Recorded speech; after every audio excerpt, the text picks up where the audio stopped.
اعوذ باللہ من الشیطان الرجیم بسم اللہ الرحمن الرحیم۔ سب سے پہلے آپ سب بھائیوں کو جو یہ ویڈیوز دیکھ رہے ہیں، تمام ناظرین کو میری طرف سے بہت بہت عید مبارک ہو۔ اور کافی ٹائم سے ویڈیو نہیں بنائی، اس کے لیے بہت بہت معذرت خواہ ہوں۔ اب باقاعدہ انشاءاللہ ہر ہفتے ویڈیو آئے گی۔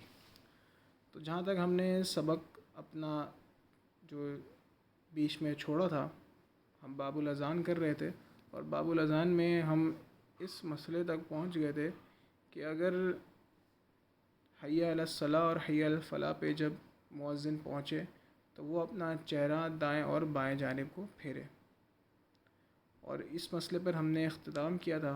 اور اب سے جو اگلا مسئلہ ہے وہاں سے لے کر باب کے اختتام تک انشاءاللہ اس شارٹ سی ویڈیو میں کور کریں گے۔ صاحب قدور شریف آگے مزید فرماتے ہیں وَيُؤَذِّنُ لِلْفَائِدَةِ وَيُقِيمُ فَإِنْ فَاتَتْهُ الصَّلَوَاتُ أَذَّنَ لِلْأُولَى وَأَقَامَ وَكَانَ مُخَيَّرًا فِي الثَّانِيَةِ إِنْ شَاءَ أَذَّنَ وَأَقَامَ وَإِنْ شَاءَ اقْتَصَرَ عَلَى إِقَامَتِهِ۔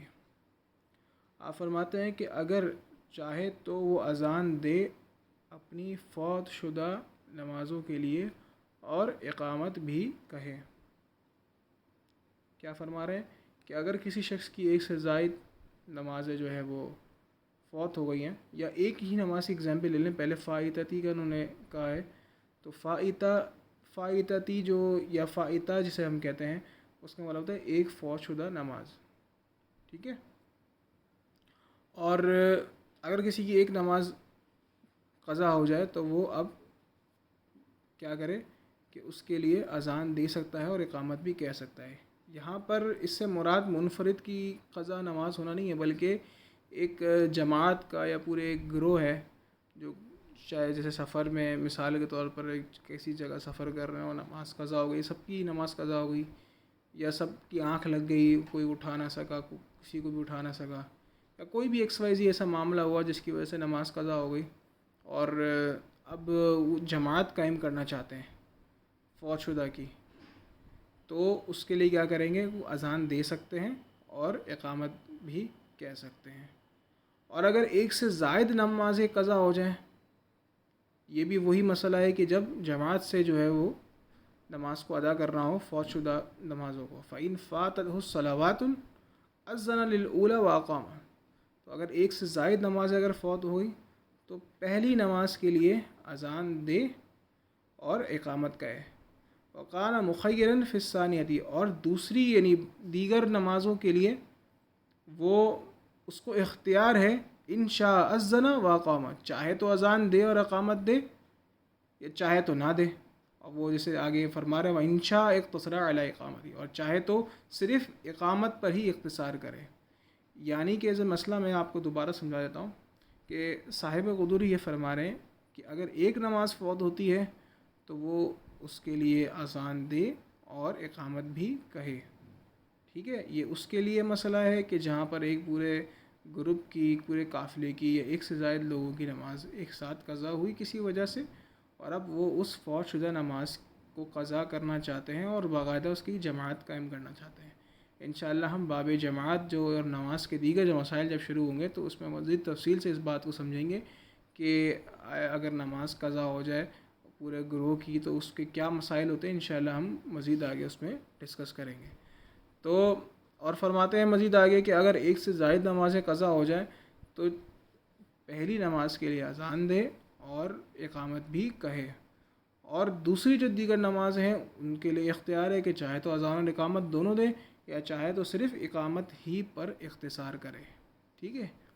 اچھا، پھر آگے مزید فرماتے ہیں وَيَنْبَغِي أَنْ يُؤَذَّنَ وَيُقِيمَ عَلَى طَهْرٍ فَإِنْ أَذَّنَ عَلَى غَيْرِ وُضُوءٍ جَازَ، فرماتے ہیں ينبغی کہ مناسب ہے أَنْ يُؤَذَّنَ وَيُقِيمَ عَلَى طَهْرٍ کہ وہ اذان دے اور اقامت کہے حالت پاکی میں، حالت طہر میں، طہر کہتے ہیں پاکی کو، یعنی کہ اس پر کوئی حدث طاری نہ ہو، نہ ہی حدث اکبر نہ ہی حدث اصغر۔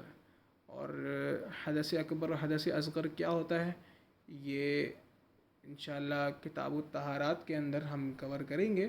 اور یہاں میں صرف ضمناً یہ عرض کر دیتا ہوں کہ اس حدث اکبر سے مراد ہوتا ہے حالت جنابت، یا وہ حالت جس میں غسل کسی پر واجب ہوتا ہے اور اسے غسل کرنا ضروری ہوتا ہے نماز پڑھنے کے لیے یا دیگر عبادات کو انجام دینے کے لیے، جیسے کہ قرآن پاک کو پڑھنا، کہ حالت جنابت میں قرآن پاک کو پڑھنا جو ہے وہ جائز نہیں ہے. اسی طریقے سے نماز کو پڑھنا ہے، قرآن پاک کو چھونا. اچھا، قرآن پاک کو چھونے کے لیے تو باوضو ہونا بھی ضروری ہے. اگر کوئی شخص حالت جنابت میں نہیں ہے لیکن وہ باوضو بھی نہیں ہے، یعنی کہ حدث اصغر اس پر لاحق ہے، جسے ہم بے وضو پن کہتے ہیں، تو ایسی حالت میں وہ قرآن شریف پڑھ تو سکتا ہے لیکن قرآن پاک کو چھو نہیں سکتا. تو یہ دونوں قسم کے جو حدث ہیں وہ اس پر نہ ہوں، اور ایسی حالت میں وہ اذان دے، یعنی پورے پاکی کی حالت میں باوضو ہو کر اذان دے، تو اب یہ اس کے لیے مناسب ہے مؤذن کے لیے. اور آگے فرماتا ہے کہ اگر وہ بغیر وضو کے لیے اذان دیتا ہے فَإِنْ أَذَّنَ عَلَى غَيْرِ وُضُوءٍ جَازَ، تو جائز ہے. اگر وہ بغیر اذان کے بھی بغیر وضو کے بھی اذان دیتا ہے تو ایسا کرنا جائز ہے. پھر آگے مزید فرماتے ہیں وَيُكْرَهُ أَن يُقِيمَ عَلَى غَيْرِ وُضُوءٍ، اور مکروہ ہے کہ وہ اقامت کہے علی غیر وضوء، وضو کے بغیر یا وضو کے غیر پر. تو اس کا مطلب ہمیں یہ پتہ چلا کہ اگر کوئی شخص باوضو نہیں ہے تو اس کے لیے اقامت کہنا کیا ہے؟ مکروہ ہے. اور اس کی ایک وجہ بھی ہمیں سمجھ میں آتی ہے کہ کراہت کیوں ہے، کیونکہ آپ خود دیکھیں کہ جب اقامت کہی جا رہی ہے تو کس کے لیے کہی جا رہی ہے؟ فوراً نماز پڑھنے کے لیے کہی جا رہی ہے نا. اور اذان اور نماز میں تو چلے وقفہ ہے، اگر کوئی شخص بے وضو بھی اذان دیتا ہے اذان ہو جاتی ہے. یہاں پر صاحب قدوری نے کوئی کراہت کا حکم نہیں لگایا. لیکن اقامت ایک ایسی چیز ہے کہ اقامت آپ نے کہی، اب آپ باوضو نہیں ہو، اس کا مطلب یہ کہ آپ کو پھر جانا پڑے گا وضو کرنے کے لیے. تو یہ ایک سمجھ میں آتا ہے کہ یہ کراہت کا جو حکم لگائے تو یہ ایک باقاعدہ سمجھ میں بھی آتا ہے. اور مزید کراہت کا ذکر کر رہے ہیں او یؤذن وہو جنب، اور یہ بھی مکروہ ہے کہ وہ اذان دے حالت جنابت میں، یعنی حالت جنابت میں اذان دینا کیا ہے؟ مکروہ ہے. ولا یؤذن للصلاة قبل دخول وقتها الا فی الفجر عند ابی یوسف رحمہ اللہ. اور آپ فرماتے ہیں کہ وہ اذان نہ دے قبل اس کے کہ وقت داخل ہو جائے، یعنی نماز کے وقت کے قبل جو ہے وہ اذان نہ دے مؤذن، الا فی الفجر عند ابی یوسف، سوائے فجر کے امام ابو یوسف کے نزدیک. اب یہ جو مسئلہ ہے یہاں پر دیکھیں کہ امام ابو یوسف کا ذکر آیا، تو اس کا مطلب یہ ہوا کہ یہ صرف ان کا تنہا جو ہے وہ مذہب ہوگا، اور یقیناً امام اعظم ابو حنیفہ اور امام محمد کو اس میں اختلاف ہوگا، جبھی یہاں پر آپ نے امام ابو یوسف کا ہی صرف ذکر کیا. کہ دیگر ائمہ کا ہم کہیں گے، دیگر ائمہ کو امام ابو یوسف کے اس موقف سے اختلاف ہوگا. اور جو عمل ہوتا ہے آپ دیکھیں نا کہ فجر کی بھی اذان جو فقہ حنفی کے نزدیک بھی اگر ہوتی ہے تو وہ اسی وقت ہوتی ہے کہ جب فجر کا وقت داخل ہوتا ہے، ایسا نہیں ہوتا کہ فجر سے پہلے ہوتی ہے. حالانکہ امام ابو یوسف کا اس پہ موقف ہے اور ان کے نزدیک ایسا کرنا جو ہے وہ